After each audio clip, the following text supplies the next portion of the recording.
नमस्कार व्यूअर्स, मैं हूं अमीश देवगन और आप देख रहे हैं देश की सबसे चर्चित, सबसे लोकप्रिय बहस आर पार। सनातन संस्कृति के लिए समर्पित आस्था के सूत्र में बांधने वालों और धर्म का ज्ञान देने वाली गीता प्रेस को सम्मानित करने का नरेंद्र मोदी सरकार ने फैसला लिया तो कांग्रेस विरोध का झंडा लेकर एक बार फिर मैदान में उतर गई। कांग्रेस कह रही है कि गीता प्रेस को सम्मान देना गोडसे को सम्मान देने जैसा है, तो दूसरी तरफ बीजेपी कह रही है कि कांग्रेस को मुस्लिम लीग सेकुलर लगती है मगर गीता प्रेस उनके लिए कॉम्युनल हो जाती है। इसलिए आज गीता प्रेस पर इतिहास के पन्ने खोलने का भी दिन है, क्योंकि कांग्रेस जिस गीता प्रेस पर सवाल उठा रही है उसकी मैगजीन के लिए पहला लेख यानी पहला आर्टिकल खुद महात्मा गांधी ने लिखा था। इतना ही नहीं, महात्मा गांधी की बात मानते हुए इस मैगजीन ने आज तक कोई विज्ञापन नहीं छापा। और तो और 1992 में पीवी नरसिम्हा राव सरकार ने इस मैगजीन के फाउंडर एडिटर हनुमान प्रसाद पोद्दार के नाम पर डाक टिकट जारी करके उन्हें सम्मानित तक किया था। तो बड़ा सवाल है कि भगवत गीता को करोड़ों घरों तक पहुंचाने वाली, हनुमान चालीसा को करोड़ों घरों तक पहुंचाने वाली गीता प्रेस का विरोध कांग्रेस पार्टी की क्या बड़ी चूक है? आज इसी पर होगी देश की सबसे बड़ी बहस। गीता पर महाभारत, आज का आर पार प्राइम टाइम का सबसे लोकप्रिय कार्यक्रम आज व्यूअर्स इसी पर, क्योंकि गीता प्रेस का आपने इतिहास न जाना तो देश न जाना। अगर मैं ये बात कह रहा हूं तो बहुत जिम्मेदारी से कह रहा हूं व्यूअर्स।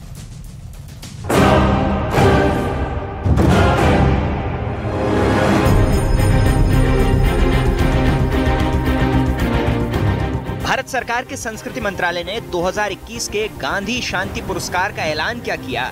विवादों का अंबार खड़ा हो गया। 2021 के लिए पुरस्कार गोरखपुर की मशहूर गीता प्रेस को दिया जाएगा, लेकिन कांग्रेस ने इसमें फिर सियासी ऐतराज खोद निकाले। कांग्रेस नेता जयराम रमेश ने ट्वीट किया कि अक्षय मुकुल के द्वारा इस संगठन की बहुत बेहतरीन जीवनी लिखी, जिससे महात्मा गांधी के साथ इनके संबंधों और राजनीतिक, धार्मिक और सामाजिक एजेंडे पर उनके साथ हुई लड़ाइयों का पता लगता है। ये फैसला सावरकर और गोडसे को पुरस्कार देने जैसा है। गीता प्रेस भारत की संस्कृति से जुड़ी है, हमारे इतिहास के साथ जुड़ी है, हिंदू मान्यताओं के साथ भी जुड़ी है।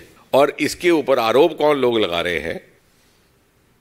मैं अभी तर्क की बात कर रहे थे, जो कह रहे हैं कि मुस्लिम लीग सेकुलर थी। अब दिक्कत इनकी ये नहीं है, दिक्कत ये होती है कि उनको लगता है कि परिवार के घोंसले से बाहर कोई सम्मान, कोई अवार्ड कैसे चला जाता है। जहां किसी और का नाम आया, इनके जो है वो पेट में दर्द शुरू हो जाता है और हाहाकार मचाने लगते हैं। आपको इटली से लेकर लंदन और वेस्टर्न कल्चर्स ज्यादा बेटर पसंद है। आप लोग शायद पाकिस्तानी शब्दों और पाकिस्तान को हमेशा लुभाने के लिए और उनके वोट बैंक की जो राजनीति करते हैं, आप लोगों को शर्म आनी चाहिए। गीता प्रेस को शांति पुरस्कार मिलने पर कांग्रेस को दर्द हुआ, उससे यह आभास होता है कि कांग्रेस भारत की जड़ों से कट चुकी है और इसका बौद्धिक नेतृत्व पूरी तरह से दिवालिया हो चुका है। भगवान इनकी आत्मा को शांति प्रदान करें। What is their contribution to peace building? Promotion of peace. बीते 100 साल में पहला मौका है जब गीता प्रेस ने कोई पुरस्कार स्वीकार किया, लेकिन इस बार गीता प्रेस ने 1 करोड़ की राशि लेने से इनकार कर दिया। सम्मान का सम्मान करते हुए सम्मान को तो स्वीकार कर लेंगे, लेकिन 1 करोड़ साथ में मिलने वाली धनराशि को स्वीकार नहीं कर सकेंगे। क्या ये संयोग है कि बार बार सनातन मान्यताओं और इससे जुड़े लोगों, संस्थानों पर प्रहार किया जाता है, या फिर इसके पीछे कोई सियासी एजेंडा है, जैसा कि बीजेपी आरोप लगा रही है? और अब वक्त है आर पार के सुप्रसिद्ध विश्लेषण का। मैं आपको सनातन संस्कृति के लिए समर्पित गीता प्रेस के धर्म और कर्म दोनों का विश्लेषण बताऊंगा। सबसे पहले देख लेते हैं गीता प्रेस का कर्म।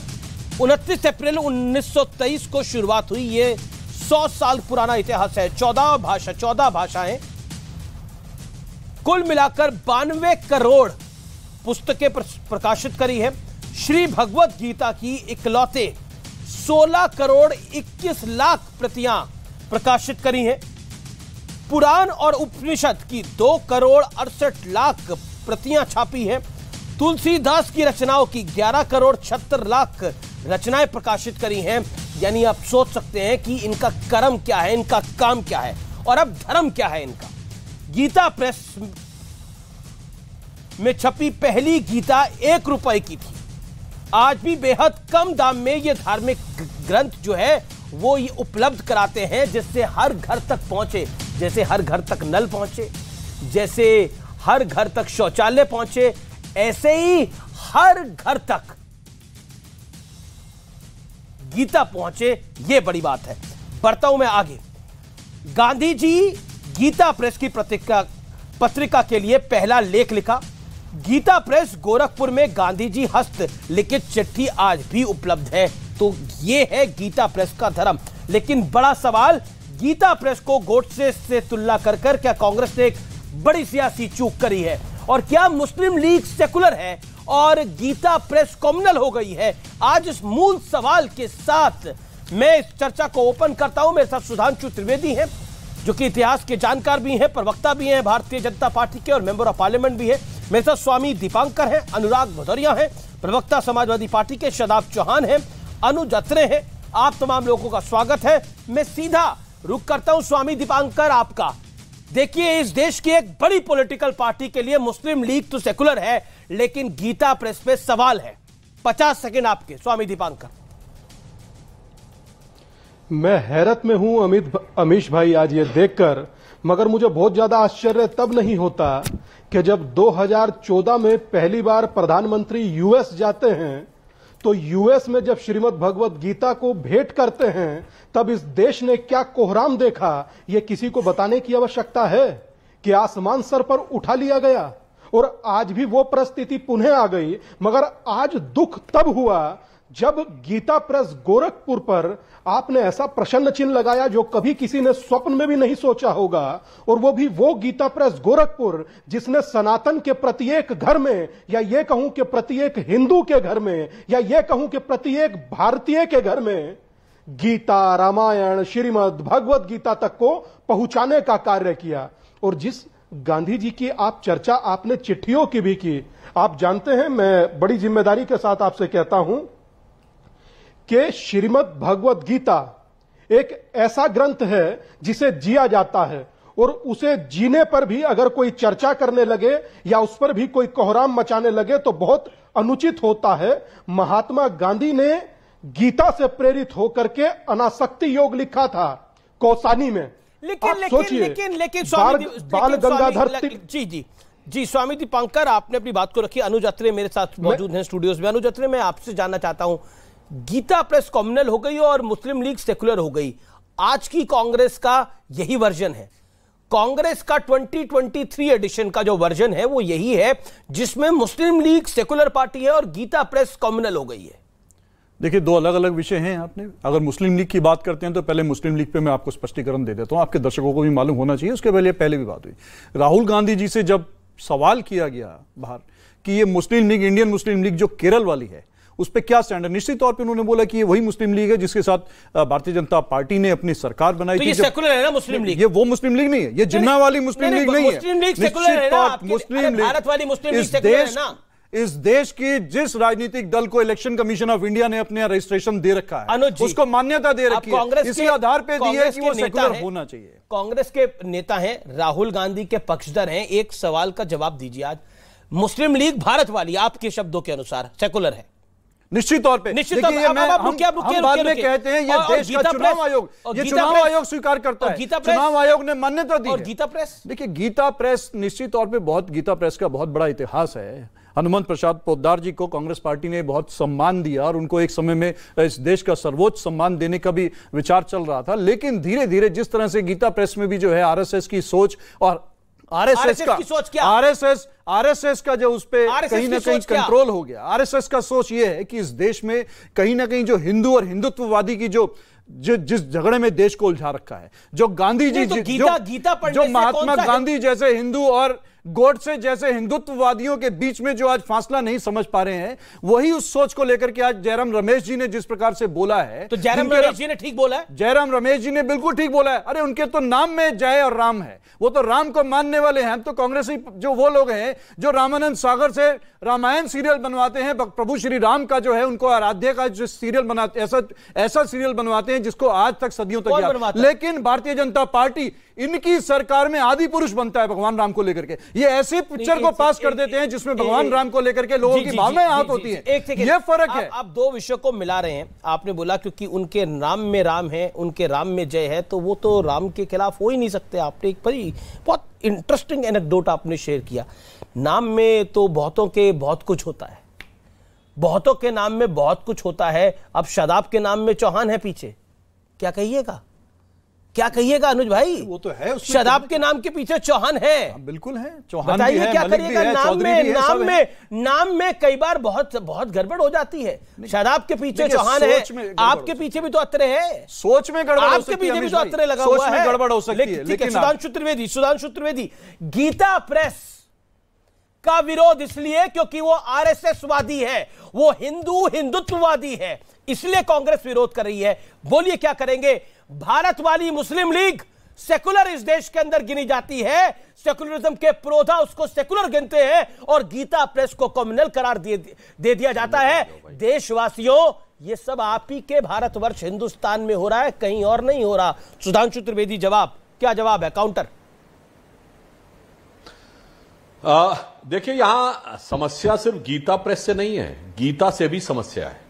2014 में जब प्रधानमंत्री जी पहली बार विदेश यात्रा पे गए थे और अमेरिकी राष्ट्रपति को गीता भेंट की थी, सब छाती पीटने लगे थे, गीता क्यों कर दिया है, तो कम्युनल एजेंडा हो गया। अरे भूल गए ये लोग, लोकमान्य बाल गंगाधर तिलक ने गीता रहस्य लिखा था, महात्मा गांधी ने कौसानी में रहकर गीता के ऊपर अनासक्ति योग लिखा था, डॉक्टर संपूर्णानंद ने गीता के ऊपर कितनी पुस्तकें लिखी। इन्हें गीता से भी प्रॉब्लम थी, तो गीता प्रेस से प्रॉब्लम है, तो इसमें कौन सी समस्या की बात है? ये तो इनके मन की भावना है। हिंदू धर्म, सनातन संस्कृति, भारतीय संस्कृति से जुड़ी कोई चीज आ जाए, सेंगोल से लेके गीता प्रेस तक, तो छाती पीटना इनका सहज स्वाभाविक है, क्योंकि इनके लिए डेमोक्रेसी की परिभाषा यह है कि मुस्लिम लीग इज एब्सोल्युटली सेकुलर। अभी हमारे प्रतिद्वंदी प्रवक्ता महोदय बोल रहे थे चुनाव आयोग से मान्यता प्राप्त है। बिल्कुल मान्यता प्राप्त है। तो अगर मैं इनसे पूछूं भारतीय जनता पार्टी सेकुलर है, तो अभी दाएं बाएं करने लगेंगे। मान्यता प्राप्ति नहीं है, देश की सबसे बड़ी पार्टी है, मगर वहां पे भारतीय जनता पार्टी कम्युनल, गीता प्रेस गोरखपुर को देना communal, and Muslim League is absolutely secular. जबकि यह भी बात बता दूं, ये वही मुस्लिम लीग है जिसने जिन्ना के द्वारा देश का विभाजन कराया था, क्योंकि इसके पहले अध्यक्ष मोहम्मद इस्माइल वही थे जो जिन्ना की मुस्लिम लीग के पूरे दक्षिण भारत, जिसको बॉम्बे प्रेसिडेंसी कहते थे, आज का लगभग पूरा दक्षिण भारत आता था, उसके अध्यक्ष थे। जिन्ना को कायदे आजम कहा जाता था, इनको कायदे मिल्लत कहा जाता था। इसलिए जो आंखों में धूल झोंकने का प्रयास करते हैं कि यह मुस्लिम लीग वो मुस्लिम लीग नहीं है, और दक्षिण भारत में बॉम्बे प्रेसिडेंसी की 1946 की विधानसभा में 30 में 30 सीटें, 30 में 30 मुस्लिम सीटें जो थी मुस्लिम लीग ने जीती थी, और वो पूरा पाकिस्तान के मुद्दे के ऊपर था। खैर, अब इस विषय पे आते हैं, गीता प्रेस के मुद्दे पे। देखिए समस्या क्या है, मुझे समझ में नहीं आता कांग्रेस के लोगों को हो क्या गया है। अरे भाई, गीता प्रेस गोरखपुर से क्या संबंध किसी भी प्रकार की राजनीतिक बात का?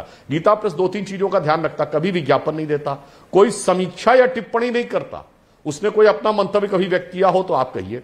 महात्मा गांधी ने उनके लिए चिट्ठी लिखी, महात्मा गांधी ने ही जो सुझाव दिया वो सुझाव आज तक व्यवहार में आ रहे हैं, परंतु क्या करें, मोदी जी के विरोध में ये तय ही नहीं कर पाते। पर महात्मा गांधी ने सुधांशु खाली गीता प्रेस को थोड़ी सुझाव दिया होगा, कांग्रेस को भी सुझाव दिया होगा।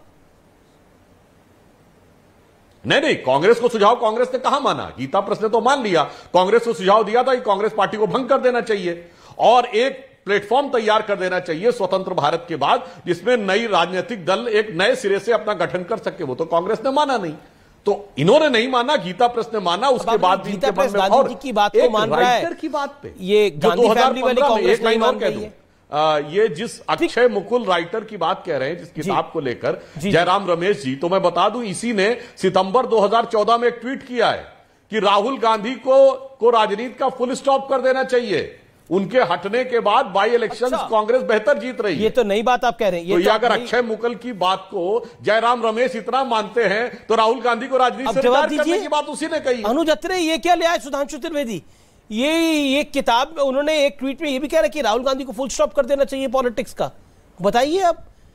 अब देखिए, किताबें तो बहुत कुछ लिखी गई हैं देश की वर्तमान तो में सत्ताधारी दल के नेताओं के लिए, इनके नेताओं के लिए भी बहुत कुछ लिखा गया है। अगर हम उन बातों पे जाएंगे तो मुझे लगता है बहुत दूर तलक जाएगी। लेकिन आज के विषय ले जाइए दूर तलक, आज के विषय पे आ जाते हैं। भाई मना कौन कर रहा है? दूर तलक लेके जाइए, समय बहुत है हमारे पास। जो सबसे बड़ा इनका ट्रम्प कार्ड है, हिंदू और हिंदुत्व की जो लड़ाई इस देश में इन्होंने छेड़ रखी है, हम उस पे आते हैं। हम आपने कहा गांधी वाली कांग्रेस, अरे निश्चित तौर पे गांधी जी के असूलों पर चलने वाली कांग्रेस आज भी है।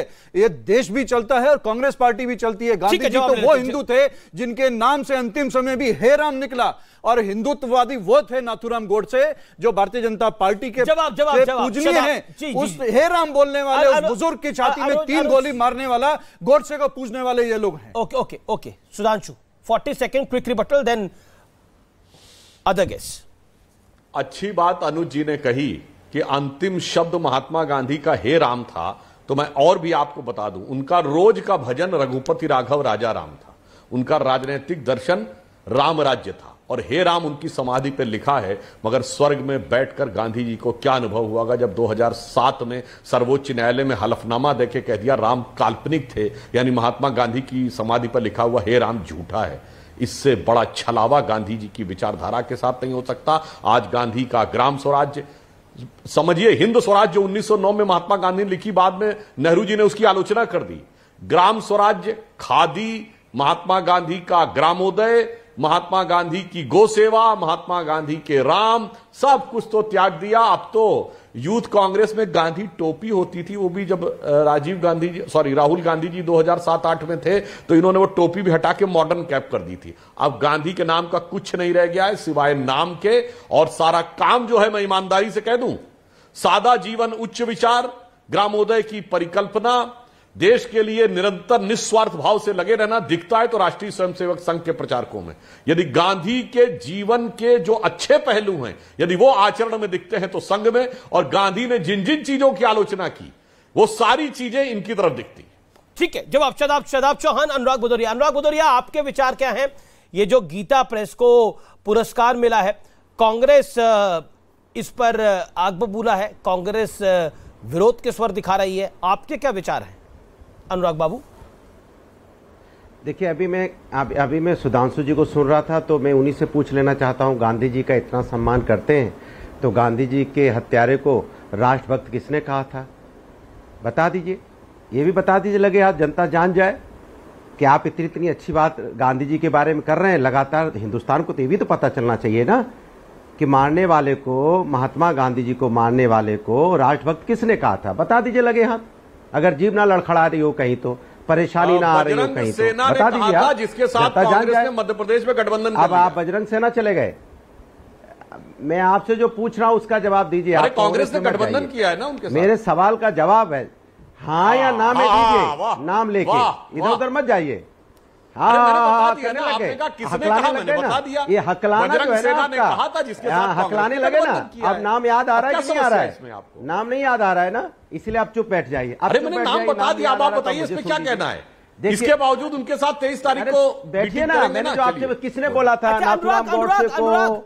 सुनिए, किसने बोला था? सवाल का जवाब दीजिए ना। मैंने आपसे एक सरल सवाल पूछा, गीता प्रेस गोरखपुर को जो सम्मान मिला है उसके आप पक्ष में है, उसके आप खिलाफ है? बोलने दीजिए, बोल रहे हैं। सवाल हो गया आपका। देखिए, सवाल यह है कि साहित्य के किसी भी विभाग को, किसी भी प्रकाशन को अवार्ड मिलता है तो अच्छी बात है। मैं तो कहता हूं गीता प्रेस को भी मिले, जो मुंशी प्रेमचंद्र की कविताएं इतनी अच्छी अच्छी लिखी गई हैं, गोदान वगैरह, उनको भी मिले, महादेव वर्मा जी के प्रकाशन को मिले, सबको मिले, इसमें बुराई क्या? अच्छी बात है। मुंशी प्रेमचंद्र का साहित्य के लोगों को अवार्ड मिलता है तो अच्छी बात है। अब मेरी पूरी बात होने दीजिए, देखिए, ये सब मत कीजिए बीच में, मैं अपनी बात कह लूं। लेकिन सवाल ये उठता है कि भारतीय जनता पार्टी, तो कांग्रेस बैठी अभी आपको जवाब दे रही है, लेकिन भारतीय जनता पार्टी देखो मुद्दों से कैसे छलांग मारती है। अब भारतीय जनता पार्टी के प्रवक्ता ने दुनिया भर की बातें बताई, तमाम बातें बता दी।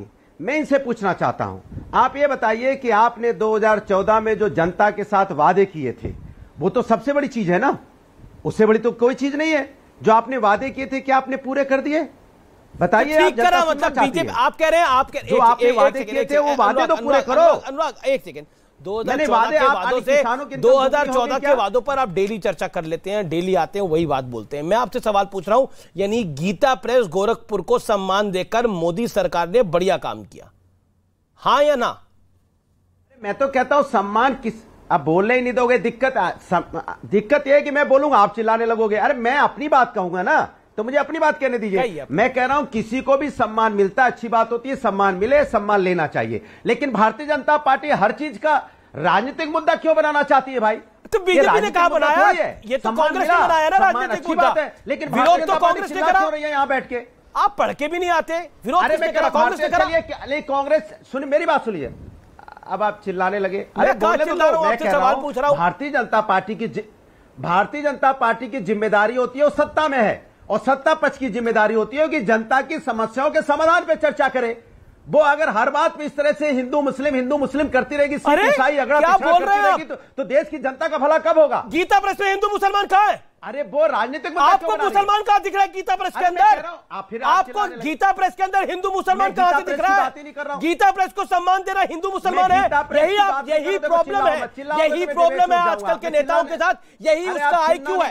मैं एक सेकंड, आपको गीता प्रेस के अंदर हिंदू मुसलमान दिख रहा है? गीता प्रेस को सम्मान में हिंदू मुसलमान कैसे दिखा? आपको जवाब दीजिए। मैं कुछ कह रहा हूं, आप कुछ कह रहे हैं। आपने बोला कि बीजेपी हर मुद्दे पर ये पॉलिटिक्स करती है, फिर हिंदू मुसलमान करने लगती है। मैंने कहा कि आप ही ने बोला, अगर आप बोलने देंगे कि नहीं बोलने देंगे? मैंने आपको बोलने दे रहा हूं। अरे मैं कुछ बोल रहा हूं, बात को चिल्लाने लगते हो आप। मैं कुछ बोलता हूं, आप उसका तथ्य बदलने लगते हो, तो अच्छी बात नहीं है ना। मैं कह रहा हूं कि किसी को सम्मान मिलता है, अच्छी बात है, सम्मान लेना चाहिए। भारतीय जनता पार्टी को जनता के मुद्दों पर रहना चाहिए, मुद्दों से भटकाने की बात क्यों कर रही है? क्यों बोला? सीधा सा सवाल है। क्यों बोला आपने? मैं हिंदू मुसलमान नहीं बोला, क्योंकि ये हर डिबेट में, मैं इस गीता प्रेस की बात को लेकर नहीं कह रहा हूं, मैं कह रहा हूं इनके हर डिबेट में, अभी देखना थोड़ी देर बाद धीरे धीरे आते आते कहां चले जाएंगे। मैं कह रहा हूं मुस्लिम लीग कहां से आ गई? गीता प्रेस की बात हो रही है, मुस्लिम लीग कहां से आ गई? आप कंफ्यूज नजर आ रहे हैं। गीता प्रेस आप साथ दिखना भी चाहते हैं, साथ होना भी नहीं चाहते। आप हिंदू मुसलमान की बात करते हैं और फिर कहते हैं मैं बात भी नहीं कर रहा। आप बात कर रहे हो, पहले सेटल होइए व्हाट यू वांट। क्या मैं सीधा रुक करता हूं शादाब चौहान का। शादाब चौहान, समाजवादी पार्टी की तरह ही आपका स्टैंड है, जिसके अंदर एक clear cut line of confusion दिखाई दे रहा है। वो है भी, वो नहीं भी। आपकी लाइन क्या है? आपकी राय क्या है? यही फर्क है अमीश भाई, हम में और समाजवादी पार्टी में यही फर्क है कि वो सॉफ्ट हिंदुत्व के चक्कर में भाजपा के जाल में फंस करके वो अपनी बात को स्पष्ट नहीं कहना चाह रहे। वो कह रहे किसी को भी सम्मान मिले स्वीकार करना चाहिए। कल को गोडसे को सम्मान मिलेगा तो स्वीकार करेंगे आप। कल को आप सावरकर को भारत रत्न मिलेगा, आप सम्मान करेंगे। कल को किसी और आतंकवादी को मिलेगा, आप सम्मान करेंगे। अरे भाई बात रखिए, गीता प्रेस ने अगर गीता का जो कार्य किया है, गीता छापने का, उस पर ना किसी को आपत्ति और आतंकवादी का मतलब, लेकिन ये सुन लीजिए अब नहीं, ये क्या मतलब हुआ? किसी और आतंकवादी या और शब्द का क्या मतलब हुआ शादाब चौहान? हाँ, मैं आपसे क्लैरिफिकेशन चाह रहा हूं। ये और आपने क्या सावरकर जी को आतंकवादी का? नहीं, मैंने तो ऐसा नहीं कहा। जो मुझे कहना था मैंने कह दिया। आपको जो आप विद्वान है, जो समझना है आप समझ लीजिए। आपको मुबारक, जो मैंने कहना था वो कह दिया सुधांशु भाई। आप विद्वान प्रवक्ता है भाजपा के इकलौते, तो आप समझ लीजिए। मैं तो सम्मान कर रहा हूं, लेकिन मुझे 10 सेकंड दीजिए, बात पूरी करने दीजिए। बहुत ही स्पष्टता के साथ कह रहा हूं, 1923 में गीता प्रेस बनी। गीता का छपाई का ये जो भी काम करते, डिस्ट्रीब्यूशन का, किसी को आपत्ति नहीं। लेकिन 1926 में हनुमान पौडार ने एक आर्टिकल लिखा, हिंदू मुस्लिम समस्या, जिसका मेन लक्ष्य था, वहां से आइडिया ऑफ हिंदुत्व को इन्होंने उठाना शुरू किया। और गांधी जी के एसिनेशन के बाद, गांधी जी का पहला पत्र की बात कर रहे हैं ना, कि एडिटोरियल में छपा, गांधी जी के एसिनेशन यानी हत्या के बाद इनके मुंह में दही जम गई और ये गिरफ्तार किए गए। तो ऐसे लोगों को आप महिमा मंडन क्यों कर रहे हैं, जो हिंदुत्व के आइडिया को बढ़ाने का कार्य करते हैं? अरे भाई क्या काम किया पीस बिल्डिंग के लिए 70 सालों में गीता प्रेस का? गीता की छपाई पे कोई आपत्ति नहीं, वो धार्मिक ग्रंथ है, हम सम्मान करते हैं। लेकिन देश में शांति के लिए, पीस बिल्डिंग के लिए गीता प्रेस का योगदान क्या है? जिनके जो आइडिया है वो लोग हैं जो हिंदू मुस्लिम समस्या एडिटोरियल 1926 में छापते हैं, उसके बाद चर्चा में आती है। और ये वो लोग हैं जो वही नहीं समझे अभी तक आइडिया रखते हैं गोडसे वाला। गीता छापना ही अपने आप में शांति को आगे बढ़ाना है। ओके, सुधांशु त्रिवेदी। नहीं। अगर एक व्यक्ति कोई एक गलत का एक अच्छा कार्य कर रहा है उसकी तारीफ होनी चाहिए, अगर दूसरा अपराध करेगा तो अपराध को भी कहा जाएगा। First Sudhanshu Trivedi respond. Sudhanshu Trivedi respond to Shadab Chauhan. देखिए, ऐसा है कि मुझे लगता है कि हमारे जितने भी प्रवक्ता लोग आते हैं, कई बार विषय के बारे में जानकारी या पूर्व में कभी नहीं पढ़ा होगा, इसलिए ऐसे आ जाते हैं। जो ये बात महात्मा गांधी की हत्या से रिलेट करने की बात कहते हैं, आपको पता महात्मा गांधी की हत्या के संदर्भ में कितने लोगों की गिरफ्तारी हुई थी? 1 लाख से अधिक लोगों की गिरफ्तारी हुई थी। मतलब सबके सब इन्वॉल्व थे क्या? आप सुनिए, 26 फरवरी 1948 को नेहरू जी पत्र लिखते हैं सरदार पटेल को कि संघ के ऊपर सख्त कार्रवाई नहीं हो रही है और मेरा यह निष्कर्ष है कि संघ व्यवस्थित रूप से इस हत्या में शामिल है। सुनिए, जांच चल रही है और जस्टिस बनके उन्होंने अपना निर्णय दे दिया है। अब सुनिए, अगले दिन सरदार पटेल लिखते हैं गांधी जी की हत्या से जुड़ी जांच को मैं रोज देख रहा हूं, डेली बेसिस पे, और अभी तक की जानकारी के अनुसार इसमें संघ का कोई इन्वॉल्वमेंट नहीं है। उन्होंने कहा बहुत सी सूचनाएं जो कि अनजाने सोर्सेस से आ रही हैं, बेनामी सोर्सेस से, उनमें 90% गलत निकल रही हैं। जिनको हम पकड़ रहे हैं वो छूटते जा रहे हैं। और उनका कहना अभी तक 10 लोग इसमें संदिग्ध हुए हैं, जिसमें 2 को छोड़कर 8 लोगों को पकड़ लिया गया। सरदार पटेल का पत्र 27 फरवरी 1948, और उन्होंने कहा गांधी जी की हत्या इतना व्यापक नहीं थी। जांच में जो निष्कर्ष आ रहे हैं उसके अनुसार वो इतनी व्यापक नहीं थी। चंद मुट्ठी भर लोगों का एक सनक बने का काम था। अब शादाब चौहान साहब को उससे ज्यादा पता हो, ये सरदार पटेल के लेटर्स में लिखा हुआ है। और जो नेहरू जी का लेटर में बता रहा हूं, selected words of Jawaharlal Nehru, volume 2 और सीरीज 3 में, या 2 और 3 में, उतना मुझे ध्यान नहीं आ रहा है, और published by Indira Gandhi government in 1983। जी शादाब, आप सुधांशु जी, आप मुझे बता दीजिए, आप संघ की सुरक्षा करना आपका दायित्व कीजिए, लेकिन आप ये बताइए क्या सरदार वल्लभ भाई पटेल ने आरएसएस को बैन नहीं किया था? उनके रहते हुए हुआ या नहीं हुआ? तो दूसरी चीज यह है कि आप पोद्दार की गिरफ्तारी को आप समर्थन कर रहे हैं। 1926 में जो एडिटोरियल छपता है और वो कहते हैं कि एक हिंदू संघदल होना चाहिए, जैसे मुसलमानों में एकता है ऐसी एकता होनी चाहिए और इस तरह की बात होनी चाहिए, हिंदू मुस्लिम समस्या का एडिटोरियल छपता है, क्या उससे आप इंकार कर देंगे? क्या आप इंकार कर देंगे? गीता प्रेस 1923 में बनती है, 26 तो शांति का प्रतीक कैसे है? मुसलमानों से नफरत नहीं है। गीता को छापता है तो शांति का प्रतीक कैसे है? हनुमान चालीसा की प्रतियां छापता है तो शांति का प्रतीक कैसे है? समझाइए और बताइए व्यूअर्स को। स्वामी दिवांकर, मैं बड़ी जिम्मेदारी के साथ 2-3 बात कहना चाहता हूं अमीश भाई। मैं उम्मीद करता हूं कि मुझे वक्त दीजिएगा। जी बोलिए। 90 करोड़ 21 लाख अब तक प्रतियां छापी, जिसमें श्रीमद् भगवत गीता भी है, रामचरितमानस भी है और अन्य ग्रंथ भी हैं। मगर मैं हैरत से कहना चाहता हूं, इस हर ग्रंथ में लिखा है शांति, श्रद्धा, आस्था, भाव, राष्ट्र का मंगल, राष्ट्र का कल्याण। यह राष्ट्र के हित और राष्ट्र के कल्याण के बारे में निस्वार्थ सेवा करने वाला अगर कोई एकमात्र प्रेस है तो उसका नाम गीता प्रेस है, और निसंदेह श्री हनुमान पोद्दार इसके संचालक रहे हैं।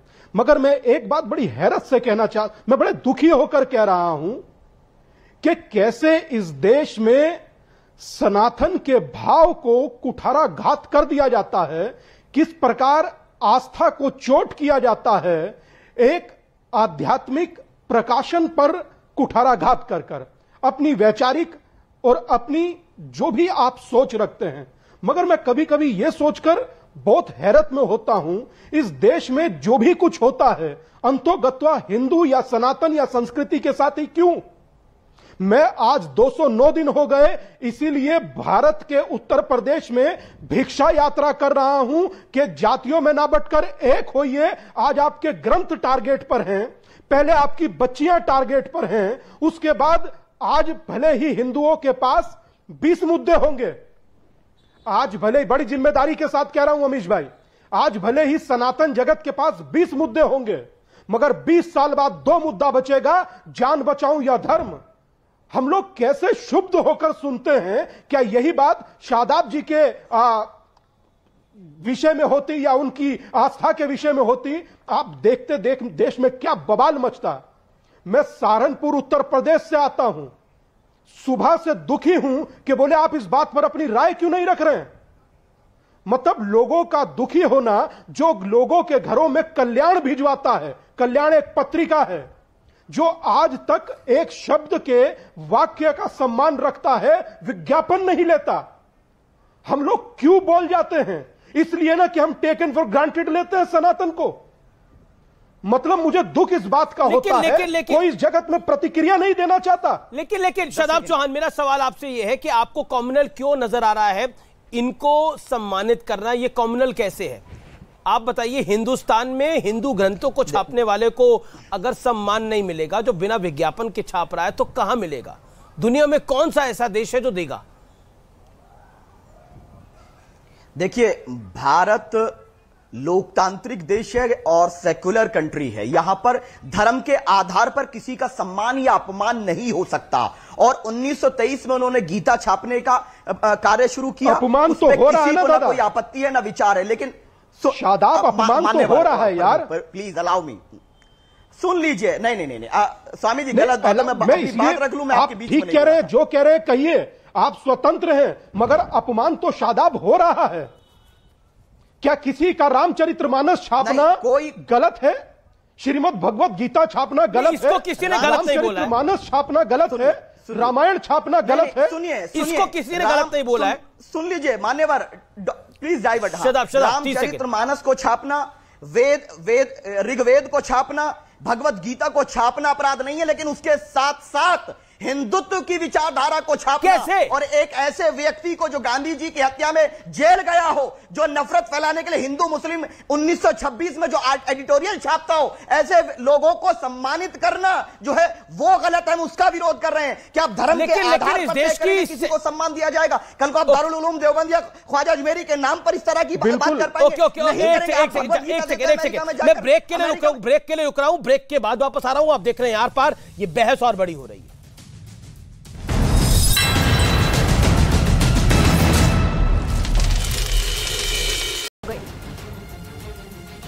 जहां निचले इलाकों में जलभराव एक बड़ी समस्या बनता जा रहा है, वहीं परिक्रमा मार्ग में करीब 100 साल पुराना बरगद का पेड़ तेज हवाओं के बाद गिर गया।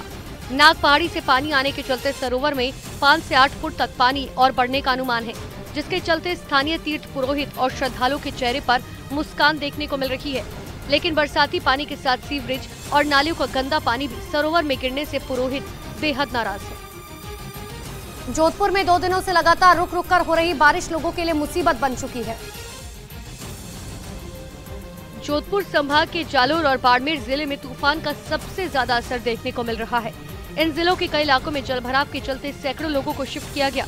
जोधपुर के कई निचले इलाकों में पानी जमा होने से वहां रहने वाले लोग मुश्किल में आ गए। बीजस इलाके में नट बस्ती में बने कुछ घरों में बारिश का पानी घुस गया, जिसके बाद लोगों को सारी रात पलंग पर बैठकर गुजारनी पड़ी। और इसी बीच जम्मू कश्मीर में भी तूफान का असर देखने को मिला। वहां पर तूफानी हवाओं की वजह से एक स्कूटर उड़कर बिजली के पोल पर जाकर फंस गया। और तूफानी हवाओं के शांत होने के बाद जब लोगों ने स्कूटर को बिजली के खंभे में फंसा देखा तो वहां लोगों की भीड़ जुट गई। हवा इतनी तेज थी कि उन्होंने भारी स्कूटर को भी तिनके की तरह उड़ा दिया। बताया गया कि जम्मू शहर में दोपहर के वक्त एक सैलून के बाहर खड़ा स्कूटर तूफानी हवाओं की चपेट में आ गया और तूफान गुजरने के बाद लोगों ने उस स्कूटर को बिजली के पोल पर लटका हुआ देखा। भारी तूफान को देखते हुए प्रशासन ने जम्मू तवी नदी के किनारे रहने वालों को भी सुरक्षित स्थानों की तरफ जाने की चेतावनी जारी कर दी। और इसी बीच जम्मू कश्मीर के पुंछ में भीषण बारिश के बाद बाढ़ जैसे हालात बन गए। उफनाई नदी सड़क के ऊपर से बहती हुई दिखाई दी, जिसकी वजह से सड़क के दोनों तरफ वाहनों की लंबी कतार लग गई। भीषण बारिश की वजह से पुंछ के सखी मैदान और अड़ी इलाके में बाढ़ जैसे हालात बन गए। सड़क के ऊपर से बह रही नदी के तेज बहाव में एक गाड़ी फंस गई। गनीमत ये रही कि आसपास के लोगों ने तुरंत ही गाड़ी के ड्राइवर का रेस्क्यू कर उसे बचा लिया। तेज बारिश की वजह से नदी इतनी उफना गई कि सड़क के ऊपर से बहने लगी, जिसकी वजह से लोगों को मुश्किलों का सामना करना पड़ा। प्रशासन ने लोगों से ऐसे हालात में तेज बहाव के पास न जाने की अपील की। उधर उत्तराखंड के चमोली जिले में स्थापित हेमकुंड साहिब में भी मौसम खराब हो गया। लगातार हो रही बारिश और बर्फबारी की वजह से श्रद्धालुओं को मुश्किलों का सामना करना पड़ा। और हेमकुंड साहिब जाने वाले रास्तों पर बर्फ और बारिश की वजह से फिसलन हो गई, जिसकी वजह से हेमकुंड साहिब पहुंचने वाले श्रद्धालुओं को भारी दिक्कतों का सामना करना पड़ रहा है। लगातार हो रही बारिश और बर्फबारी की वजह से मौसम बेहद खराब हो गया। हेमकुंड साहिब के आसपास की चोटियां बर्फ की सफेद चादर से ढकी दिखाई देने लगी, लेकिन इन सब के बीच हेमकुंड साहिब पहुंचने वाले श्रद्धालुओं का जोश बना हुआ है और हर दिन 2500 से ज्यादा श्रद्धालु वहां पहुंच रहे हैं। उधर बिहार में लगातार हो रही तेज धूप की वजह से लोग हीट वेव का शिकार हो रहे हैं। आंकड़ों के मुताबिक पिछले 24 घंटे में पटना समेत बिहार के कई जिलों में हीट वेव की वजह से 2 दर्जन से ज्यादा लोगों की जान चली गई और अस्पतालों में भीषण गर्मी के शिकार लोगों की भीड़ बढ़ती ही जा रही है। हीट वेव के शिकार सैकड़ों मरीज हर दिन अस्पताल पहुंच रहे हैं। पटना के नालंदा मेडिकल कॉलेज में पिछले 3 दिनों में हीट वेव की वजह से 24 लोगों की मौत हो गई। अस्पताल में लगातार बढ़ रही मरीजों की संख्या की वजह से हीट वेव के मरीजों के लिए अलग से 3 वार्ड बनाए गए, लेकिन क्षमता से ज्यादा मरीजों का आना जारी है। हीट वेव को देखते हुए सरकार ने लोगों से दोपहर में घरों से बाहर न निकलने की अपील की। न्यूयॉर्क के टाइम्स स्क्वायर पर पीएम मोदी के स्वागत की तैयारियों में लगे लोगों में खासा उत्साह देखा गया और न्यूयॉर्क के टाइम्स स्क्वायर पर पीएम मोदी के स्वागत की तैयारियों में लगे लोगों में खासा उत्साह देखा गया। भारतीय मूल के लोग टाइम्स स्क्वायर पर अपने हाथों में तिरंगा लिए और मोदी मोदी के नारे लगाते हुए नजर आए। सारे हिंदुस्तान के, यूएसए के हमारे सारे दोस्त आए हैं। वेलकम मोदी जी। लोगों ने कहा कि प्रधानमंत्री मोदी का अमेरिका के राजकीय दौरे पर आना उनके लिए गर्व की बात है। अतीक अहमद का राइट हैंड और उमेश पाल हत्याकांड में मोस्ट वांटेड गुड्डू मुस्लिम का सौतेला बेटा पुलिस के हत्थे चढ़ गया। फुलदाबाद थाना पुलिस ने 6 जिंदा बम के साथ गुड्डू बमबाज के बेटे आबिद को घनश्याम कॉलोनी के पास से गिरफ्तार किया। आबिद की गिरफ्तारी के बाद भी पुलिस हैरान है, क्योंकि गुड्डू मुस्लिम ही नहीं बल्कि उसके साथ रहने वाला आबिद भी बम बनाने में माहिर निकला। चकिया चौराहे पर गुड्डू मुस्लिम ने आबिद को चिकन मटन शॉप खुलवाई थी। इस दौरान उमेश पाल हत्याकांड के बाद से वो फरार था। मध्य प्रदेश के मुरैना में एक पिता ने अपनी लड़की और उसके प्रेमी की हत्या कर शव नदी में फेंक दिया। जानकारी के मुताबिक अंबा थाना इलाके में 15 दिन पहले प्रेमी जोड़े के परिवारों ने गुमशुदगी की सूचना पुलिस को दी थी, जिसकी जांच में जुटी पुलिस को जब परिवार पर शक हुआ तो उन्होंने सख्ती से पूछताछ की। इस दौरान लड़की के पिता ने हत्या कर शव फेंकने की बात कबूल की। एसडीआरएफ टीम की मदद से पुलिस चंबल नदी में प्रेमी युगल के शव को तलाश रही है। लुधियाना में हुई 8 करोड़ लूट की मास्टरमाइंड को पुलिस ने गिरफ्तार कर लिया। मनदीप कौर उर्फ मोना को उत्तराखंड के एक धार्मिक स्थल से गिरफ्तार किया गया। दरअसल पुलिस को मोना के धार्मिक स्थल में होने की सूचना मिली थी, जिसके बाद पुलिस ने जाल बिछाते हुए उसे धार्मिक स्थल के बाहर एक फ्रूटी का लंगर का आयोजन किया। जब मोना इस लंगर में पति के साथ फ्रूटी लेने पहुंची तो उसे मौके से गिरफ्तार कर लिया गया। पुलिस जांच में आरोपी ने कई बड़े खुलासे किए। गाजियाबाद गेमिंग ऐप से धर्मांतरण मामले में पुलिस को मिले डेटा को अब तफसील से पढ़ा जाएगा, जिसमें कई बड़े खुलासे होने की उम्मीद है। दरअसल बद्दो की गिरफ्तारी के बाद उसके पास से जो कुछ भी एजेंसियों को मिल रहा है उन सबूतों को कड़ियों में जोड़ा जा रहा है और उन कड़ियों के सारे पुलिस और एटीएस की टीम आगे की जांच करने में जुट गई। मामले में अब तक 2 लोगों को गिरफ्तार किया जा चुका है, जिनसे पूछताछ कर कई बड़े राज से पर्दाफाश हुआ।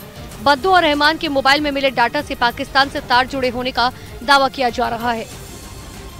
फिल्म आदिपुरुष के डायलॉग पर छिड़ा बवाल थमने का नाम नहीं ले रहा। वाराणसी में अखिल भारतीय संत समिति ने डायलॉग को लेकर नाराजगी जताई है और अब फिल्म आदिपुरुष रिलीज होने के बाद एक बार फिर से विवादों में घिर गई। फिल्म के कई संवादों पर लोगों ने आपत्ति जताई, जिसके बाद फिल्म आदिपुरुष के लेखक मनोज मुंशिर उसके बचाव में सामने आए। इस दौरान मनोज मुंशिर ने लगातार विवादों से घिरती आ रही फिल्म से विवादित डायलॉग बदलने की बात कही। 5 डायलॉग पे आपत्ति है, मैं 5 बदल रहा हूं। फिल्म आदिपुरुष को देखने वाले ज्यादातर दर्शकों ने इसके कई संवादों पर आपत्ति जताई। इससे पहले फिल्म के किरदारों के कॉस्ट्यूम पर भी विवाद हुआ था। मुंबई से सटे मीरा भयंदर में एक बस स्टॉप का नाम बांग्लादेश रखने पर विवाद शुरू हो गया। दरअसल उत्तान इलाके के एक बस स्टॉप का नाम बांग्लादेश रखने से एमएनएस नाराज है। जानकारी के मुताबिक पिछले कई सालों से वहां कई बांग्लादेशी रह रहे हैं, इसीलिए उस इलाके को लोग मजाक मजाक में बांग्लादेश कहने लगे। धीरे धीरे सबके आधार कार्ड, बिजली बिल और सरकारी दस्तावेज में भी बांग्लादेश लिखकर आने लगा। लोगों का आरोप है कि बिना किसी सरकार की परमिशन के लोकल म्यूनिसिपल ने बस स्टॉप का नाम बांग्लादेश रख दिया। एमएनएस के कार्यकर्ताओं को जब इसकी जानकारी मिली तो उन्होंने बस स्टॉप पर कालिक पोत दी। इधर उत्तर प्रदेश के बरेली से हैरान कर देने वाला एक वीडियो आया, जहां मामूली कहासुनी पर 2 होमगार्ड एक दुकानदार से भिड़ गए, जिसका वीडियो अब सोशल मीडिया पर वायरल हो गया, जिसमें 2 होमगार्ड उस दुकानदार का कॉलर पकड़े हुए दिखाई दिए। इस घटना का जो वीडियो सामने आया उसमें उस दुकानदार की 2 होमगार्ड से बहस होती हुई नजर आई। देखते ही देखते बात इतनी बढ़ गई कि उन दोनों होमगार्ड ने उसका कॉलर पकड़ लिया और उसे खींचने लगे, जिसे देख वहां कई और लोग इकट्ठा हो गए। इस दौरान वहां मौजूद लोगों ने उन लोगों को समझाने की कोशिश की, लेकिन उन लोगों ने एक नहीं मानी। तभी वहां पुलिस पहुंच गई, जिसके बाद मामले को शांत कराया गया। बताया गया कि दुकान के बाहर ठेला खड़ा करने पर होमगार्ड और दुकानदार के बीच कहासुनी शुरू हुई थी। इधर बिहार और झारखंड में भीषण गर्मी से लोगों का जीना मुहाल हो गया है। बिहार के कई जिलों में तापमान 45 डिग्री तक चला गया, जिसकी वजह से लोगों को काफी दिक्कतों का सामना करना पड़ा। जानकारी के मुताबिक वहां भीषण गर्मी और गर्म हवाओं की चपेट। वेलकम बैक व्यूअर्स, आप देख रहे हैं देश का सबसे चर्चित, सबसे लोकप्रिय प्राइम टाइम कार्यक्रम आर पार। और इस समय की बड़ी ब्रेकिंग स्टोरी है, कांग्रेस में इस विषय पर दो फाड़ हो गया है। कांग्रेस के नेता आचार्य प्रमोद कृष्णम ने कांग्रेस पर ही निशाना साध दिया है और गीता प्रेस पर बयान की आलोचना कर डाली है और कहा है कि हिंदू विरोधी मानसिकता की एक सीमा होती है, वो सीमा तय होनी चाहिए। बड़े पद पर बैठे लोग बयानों से बचे और उन्होंने अपने ट्वीट को बयान से भारी नुकसान होने की भी बात कही है और अपने ट्वीट को मल्लिकार्जुन खड़गे, राहुल गांधी और प्रियंका गांधी के साथ भी शेयर करा है। जो उन्होंने ट्वीट कराया उसमें उन तीन बड़े नेताओं को भी उन्होंने मार्क किया है उसके अंदर। यानी आचार्य प्रमोद कृष्णम कह रहे हैं कि कांग्रेस की भलाई नहीं है ये सब करने में। सीधा प्रश्न आया है, मैं सीधा विवेक बंसल का रुख करता हूं। विवेक बंसल कांग्रेस के बड़े नेता हैं, मेरे साथ जुड़ रहे हैं। बंसल साहब, मेरा सवाल बहुत सीधा है, आपकी पार्टी में इस पर दो लाइन है और एक तरफ से क्या आपको लगता है मुस्लिम लीग को सेकुलर बताकर और गीता प्रेस को कॉम्युनल बताकर हासिल क्या होगा? देखिए, इसमें जहां तक आप गीता प्रेस को कह रहे हैं कम्युनिस्ट सांप्रदायिक या उसको कहने की बात नहीं है। मैं गीता प्रेस ने बहुत अच्छे काम किए हैं, बिल्कुल धार्मिक ग्रंथों को प्रकाशित किया है, ये सब उसके लिए साधुवाद के पात्र है। पर लेकिन ये बात कहीं ना कहीं कचोटती है किसी भी भारतीय नागरिक को कि जिन राष्ट्रपिता महात्मा गांधी को जिन लोगों ने हत्या की या जो साजिश में थे उनको अगर सम्मानित गीता प्रेस करती है तो क्या आपको लगता है गीता प्रेस ने साजिश करी थी महात्मा गांधी को हत्या करने की? इसका क्या प्रूफ है? What is the proof of this? नहीं, मैंने देखिए आप What the hell are you talking, gentlemen? Did I say that they conspired? What are you trying to put into my mouth? Think twice before you come out with anything, any nonsense like this. नहीं, आप खुद ही कह रहे हैं बंसल साहब, आप खुद ही कह रहे हैं कि आप लोगों उन लोगों को सोचना चाहिए जिन्होंने महात्मा गांधी की हत्या में कंस्पायर किया। आप मुझे प्रूफ दीजिए महात्मा गांधी की हत्या में कैसे कंस्पायर किया था, महात्मा गांधी की हत्या में कैसे कंस्पायर किया? आप एग्जाम आप प्रूफ दीजिए ना। आप कह रहे हैं नॉनसेंस, आप what the hell and nonsense kind of words you are talking on air. अब मैं पलट के बोलूं कि नॉनसेंस बात तो आप कर रहे हैं, फिर आप कैसे बोल सकते हैं नॉनसेंस की बात जैसी बात हो रही है? आप बताइए ना महात्मा गांधी की हत्या में गीता प्रेस कैसे सम्मिलित थी, इसका प्रूफ दीजिए आप। इतनी हल्की बात जब आप कर रहे हैं तो give that proof. You are expected to be objective and neutral. Yes, I am objective. I am very much objective. मैं पूरी तरह से ऑब्जेक्टिव हूं, इसीलिए आपसे सवाल पूछा सर मैंने। पत्थर की गवाही है, दुनिया में कहीं इसकी तफसील नहीं मिलती। कातिल ही मुहाफिज है, कातिल ही सिपाही है। That's all. Thank you. Okay, आप अपनी बात को, आप चाहते हैं कि आपकी बात को माना जाए, आपसे काउंटर क्वेश्चन ना हो, तो वो तो आर पार में चलता नहीं है सर।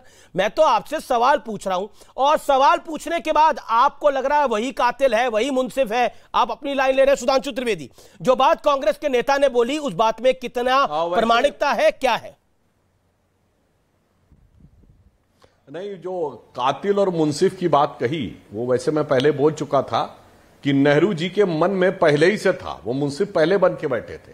और मैं फिर कोट किए दे रहा हूं, नेहरू जी ने 5 जनवरी 1948 को सारे मुख्यमंत्रियों को चिट्ठी लिखी थी। 5 जनवरी 48, गांधी जी की हत्या से 25 दिन पहले।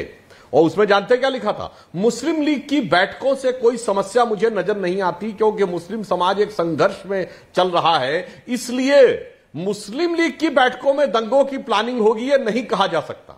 मगर आरएसएस बहुत शरारती संगठन है, इसके ऊपर आप लोग कार्रवाई नहीं कर रहे हैं। हिंदू और सिख सांप्रदायिकता मेरे लिए खतरनाक है, ये मुख्यमंत्रियों को लिख के भेज रहे हैं। यानी मानसिकता क्या थी कि वो कातिल मुंसिफ बन के पहले ही बैठा था। अब अगली बात बोलता हूं, सुनिए।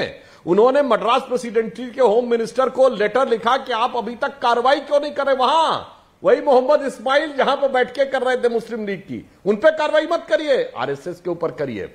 और बता रहा हूं, 22 जनवरी 1948 को गांधी जी की हत्या से 8 दिन पहले उन्होंने, डॉक्टर राधाकृष्णन ने रीवा में संघ की प्रशंसा कर दी, तो क्षुब्ध होकर नेहरू ने पत्र लिखा राधाकृष्णन जी को, जो बाद में भारत के राष्ट्रपति भी बने, कि मुझे इस बात पे बहुत अफसोस है कि आपने आरएसएस की हौसला अफजाई क्यों कर दी। आरएसएस बहुत शरारती संगठन है। ये मुंसिफ तो पहले ही बन के बैठा हुआ था कि दिमाग में क्या करना है, इसलिए। और इतना ही नहीं, यह भी बात बता दूं और आप ही के कोट कर देता हूं, द्वारका प्रसाद मिश्रा जो महाराष्ट्र के मध्य प्रदेश की राजनीति के चाणक्य माने जाते थे, मध्य प्रदेश के मुख्यमंत्री रहे, उन्होंने अपनी किताब में लिखा है फ्रॉम डेमोक्रेसी टू मोनोक्रेसी में कि इनके खिलाफ कोई सबूत ही नहीं था जब गुरु गोलवलकर जी को अरेस्ट किया 31 जनवरी को, मगर उसके बाद 302 का मुकदमा दर्ज करा दिया गया और 6 महीने में छूट गए क्योंकि सरकार कोई सबूत ही नहीं दे पाई। मैंने सिर्फ कांग्रेस के नेताओं को कोट किया है और नेहरू के अपने लेटर्स, जो नेहरू की खुद की सिलेक्टेड वर्क्स में इंदिरा जी के जमाने में लिखे हुए हैं। इनको खुद है कुछ नहीं पता, क्या बताया जाए। ये लोग आके बड़बड़ा के चले गए कांग्रेस के नेता, कोई चीज की जानकारी नहीं है, केवल वही अथॉरिटेरियन व्यू नजर आ रहा था अभी उनके अप्रोच में कि मेरे से सवाल कैसे पूछ रहे हो, खुद ही बोले अनशन और उसके बाद चले गए।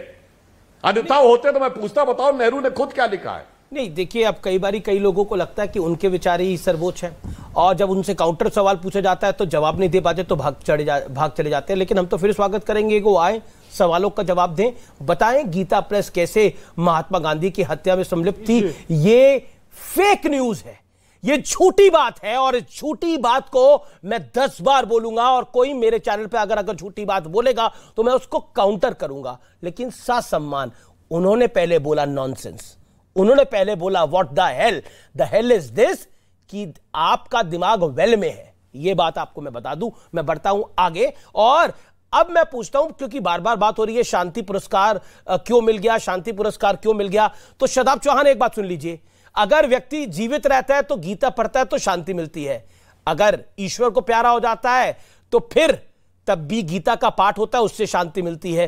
तो इसलिए जो भगवत गीता सबसे ज्यादा प्रकाशित करता है उसे शांति पुरस्कार देना चाहिए ना, इसमें गलत क्या है?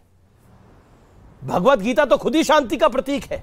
देखिए, नहीं, भगवत गीता एक धर्म ग्रंथ है जिसमें बहुत से हमारे भाइयों की आस्था है। सिर्फ जीवित रहते हुए नहीं, मृत्यु के बाद भी शांति का प्रतीक गीता ही है। अरे अमीर जी, मैं तो कह रहा हूं कि हमारी जो धर्म को मानते हैं, हमारी परंपरा है, चाहे कुरान पाक हो, चाहे भगवत गीता हो, चाहे दूसरे धर्म ग्रंथ हो, जब व्यक्ति जीवित रहता है जब भी और जब इस दुनिया से चला जाता है जब भी, शांति के लिए अपने अपने धर्म के जो बुक्स हैं उनको पढ़ा जाता है, उस पर न किसी को कोई आपत्ति है, न कोई क्वेश्चन है।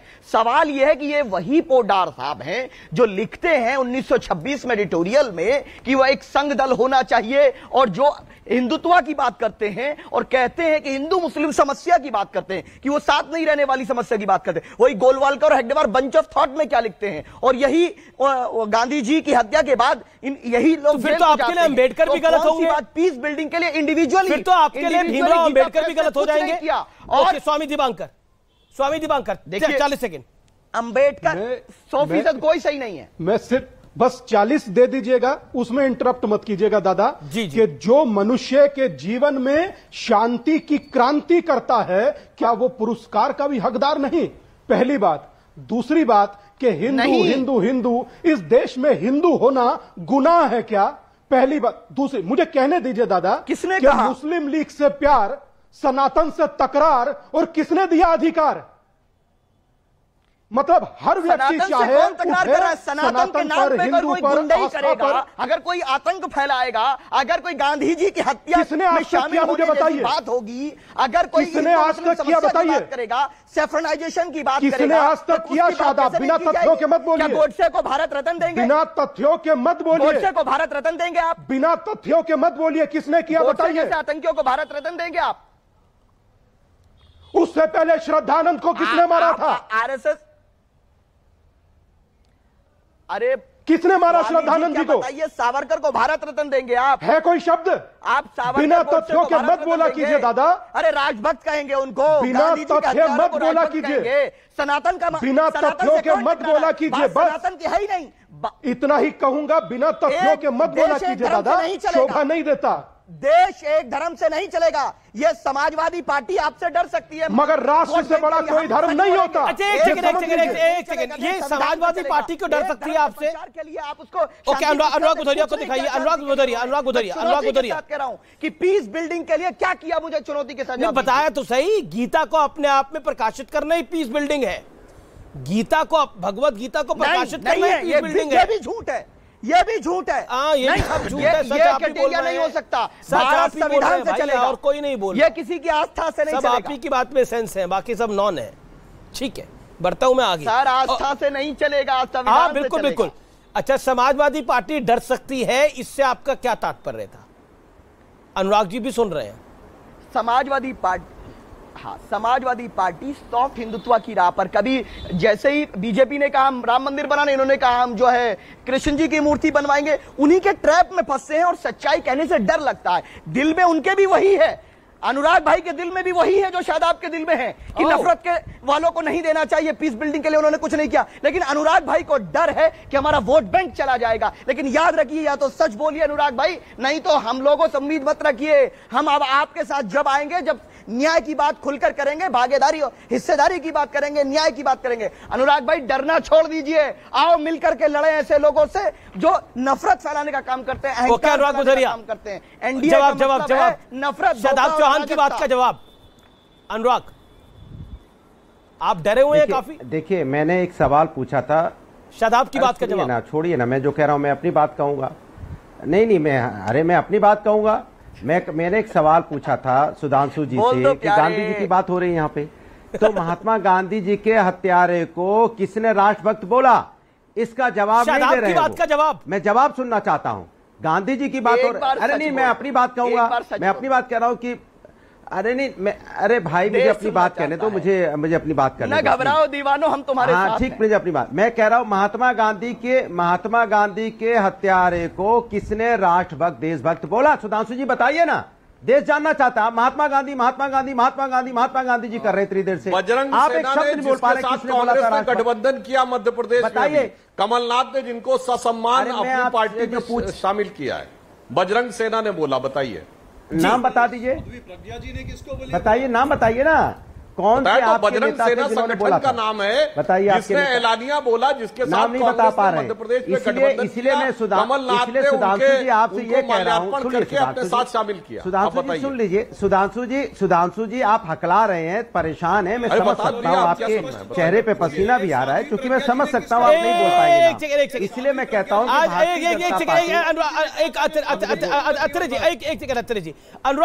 अनुराग, शादाब की बात का जवाब आपने क्यों नहीं दिया, मैं जानना चाह रहा हूं। मैं अपनी बात कहने दो, फिर वही बात। मैं अपनी बात कह रहा हूं, तो छोड़िए ना, मैं किसके या उनको अवॉइड कर रहे हैं। अपनी बात कहूंगा भाई, ये नहीं। देखो, आप सुधांशु जी बोलते हैं, आप नहीं टोकते हो, मैं बोलता हूं हर बात पे टोकने लग जाते हो। क्यों भाई, मुझे बोलने दीजिए, मुझे बोलने। अरे मेरी मर्जी जो। एक सेकंड, शादाब कुछ कहना चाह रहे, ऑडियो खोलिए शादाब चौहान का। शादाब चौहान का ऑडियो खोलिए। सुधांशु जी, एक सेकंड, अनुराग को ऑडियो डाउन करिए। शादाब चौहान। अनुराग भाई, अनुराग भाई, अगर एक भारतीय मुसलमान ऐसी बात कर रहा है जो सच्चाई पर आधारित है, एक सच्चाई पर आधारित है, न्याय पर आधारित है, मैं आपके डर को दूर कर रहा हूं। आप जितना डर के जिएंगे ना कि आप पीस पार्टी को नहीं लेंगे वरना हिंदू वोट बैंक चला जाएगा, अरे मत डरिए, बोलिए गीता प्रेस ने पीस बिल्डिंग के लिए क्या किया, सीधा सवाल कीजिए आप। हाँ, सुधांशु जी से भी साथ में मिलकर लड़ते हैं ना, डर क्यों रहे हैं आप घबराइए मत, दिल खोल के बोलिए, हम आपके साथ चलने तैयार हैं। आप घबरा रहे हैं पता नहीं क्यों। बोलिए, पीस बिल्डिंग के लिए गीता प्रेस से कुछ नहीं किया। अब मैं बोल, अरे भाई, अब मैं बोल लूं, हो गया ना आपका, तो ये अब मैं अपनी बात कह लूं। देखिए, भारतीय जनता पार्टी, मेरा सवाल चूंकि मेरा सवाल सत्ता पद से होगा, मैं सत्ता पद से पूछूंगा कि आपने देश के लिए क्या किया। जो जिम्मेदार है इस देश पे, जो सत्ता में, इसमें उनकी जिम्मेदारी बनती है कि आपने जनता के लिए क्या किया बताइए। 2014 से लेकर आज तक आपने जनता के लिए महंगाई पे क्या किया, बेरोजगारी पे क्या किया, किसान पे क्या किया, और जो पे आपने क्या किया। सवाल विपक्ष सत्ता से पूछेगा, सवाल इससे उससे नहीं पूछेगा, सत्ता पद से सवाल पूछेगा। सवाल तो आपसे पूछा जा रहा है, आप तो अपने सवाल से भाग रहे हैं। क्या सोचते हो? मैं शादाब चौहान कह रहे हैं आपको मुसलमानों का वोट चाहिए, लेकिन उनके साथ दिखना नहीं है, उनकी बातों को नहीं रखना। शादाब चौहान कह रहे हैं क्योंकि सत्ता पद से मेरा सवाल होगा, सत्ता पद से मुझे मेरा नाम अगर शादाब नहीं होता तो ये मेरा समर्थन कर रहे हो। ये बहुत बड़ी बात बोल रहे हैं आप। वो कह रहे हैं कि आप अगर आपका नाम शादाब नहीं होता तो आपकी बात का समर्थन। अनुराग, पहली बार हो रहा है कि शादाब आपके पीछे पीछे भाग रहे हैं और आप आगे आगे भाग रहे हैं। शादाब आपके पीछे पीछे भाग रहे हैं, आप उनके आगे आगे भाग रहे हैं और जवाब नहीं दे रहे। मैं सत्ता पद से सवाल पूछ रहा हूं, वो क्या बोल रहे हैं हालत कोई मतलब नहीं है, क्योंकि हम समाजवादी लोग जनता के हक की लड़ाई लड़ते हैं, हम एजेंडे पे नहीं चलते, हम सत्ता से पूछ रहे हैं। सत्ता से पूछना डरना होता है क्या? सत्ता से सवाल पूछना डरना होता है क्या? सत्ता से आंख में आंख मिला के सवाल पूछते हैं, तो बोलिए हिम्मत सत्ता से पूछने की नहीं है। बोलिए ना कि गीता प्रेस का व्यक्ति पोडार जो था वो सेपरेटाइजेशन आइडियोलॉजी से पीड़ित था। बोलिए आप सीधा। मैं अपनी बात कह लूं। जी बिल्कुल भाई मेरा भाई। देखिए सुधांशु जी मेरी बात का जवाब नहीं दे रहे हैं। पे बोल दीजिए। सुधांशु जी मेरी बात का जवाब नहीं दे रहे हैं। ठीक है। दूसरा बात मैं उनसे पूछना चाहता हूं। जी Sudhanshu 30 second. Sudhanshu final word. Sudhanshu देखिए, जिसके नाम में शादाब होगा समाजवादी पार्टी उसको आदाब करेगी, जवाब नहीं मान सकती। और अनुराग भदौरिया जी जो करते हैं, मुझे लगता है डिबेट कोई भी टॉपिक पे हो, वो जैसे मोबाइल में होता ना, इस चीज के लिए 1 नंबर दबाइए, उसके लिए 2 नंबर दबाइए। तो इनके लिए तो बटन दबा देना चाहिए, वही चीज बोलते रहेंगे, टॉपिक कोई भी हो। मगर एक गंभीर बात मैं कह देना चाहता हूं, गीता के ऊपर बात हो रही थी मान्यवर, मैं पूरी विनम्रता से कहना चाहता हूं, एटम बम का दुनिया में पहला विस्फोट जुलाई 1945 में हुआ और एटम बम के आविष्कारक रॉबर्ट ओपेनहाइमर ने उसके विस्फोट के बाद गीता को कोट किया और भगवान कृष्ण ने जो गीता में बोला है उसको कोट किया।